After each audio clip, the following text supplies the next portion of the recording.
પાટણના સાંતલપુરનું જાખોત્રા ગામમાંથી મળી એક અડધી સળગેલી લાશ।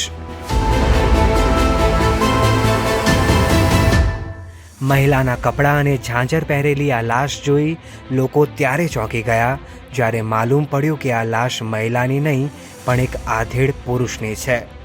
શરૂઆતમાં લોકોને આ કેસ દલિત આધેડની હત્યાનો લાગ્યો, પણ પછી પોલીસ તપાસમાં જે ખુલાસો થયો તે સાંભળી સૌ કોઈના રૂવાડા ઊભા થઈ ગયા। ગીતા આહિર એક પરિણીત મહિલા અને તેનો પ્રેમી ભરત આહિર બંને એકબીજાના પ્રેમમાં પાગલ।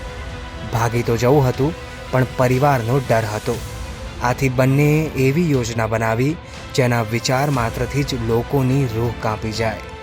બંનેએ દ્રશ્યમ ફિલ્મના બંને ભાગ જોયા ને એવું નક્કી કર્યું કે કોઈ વ્યક્તિને એવી રીતે મારી નાખવો કે જોનારાને એવું લાગે કે ગીતાએ આત્મહત્યા કરી છે। હવે પ્રેમી ભરત એવી વ્યક્તિને શોધી રહ્યો હતો જેને સરળતાથી મારી શકાય। ગીતાના પ્રેમમાં આંધળા બનેલા ભરતને 26 મેના રોજ સાંતલપુરના વૌવા ગામે હરજીભાઈ સોલંકી નામના આધેડ મળ્યા। ભરત તેમને નજીકના ખેતરમાં લઈ ગયો અને ગળું દબાવી તેમને બેભાન કરી નાખ્યા। ભરત અને ગીતા આધેડને ગામના તળાવે લઈ ગયા।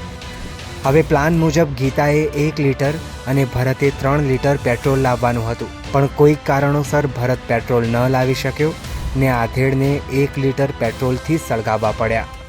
આ ઘોષારી ઘટનાને અંજામ આપી લાશને ગીતાના કપડાં અને ઝાંઝર પહેરાવી બંને ત્યાંથી ભાગી ગયા। તો બીજી બાજુ ગીતાના પરિવારને ખબર પડે છે કે ગીતા ઘરે નથી, જેથી શોધખોળ દરમિયાન પરિવારના સભ્યોને ગામના તળાવ પાસે એક વ્યક્તિનો અડધો બળેલો મૃતદેહ મળ્યો, જેણે ગીતાના કપડાં અને ઝાંઝર પહેરેલા હતા। હવે સમગ્ર મામલો પોલીસ પાસે પહોંચ્યો ને પોલીસે ગામ લોકોની મદદ અને ટેકનિકલ તપાસથી ગીતા અને ભરતને પાલનપુર રેલવે સ્ટેશનેથી ઝડપી લીધા।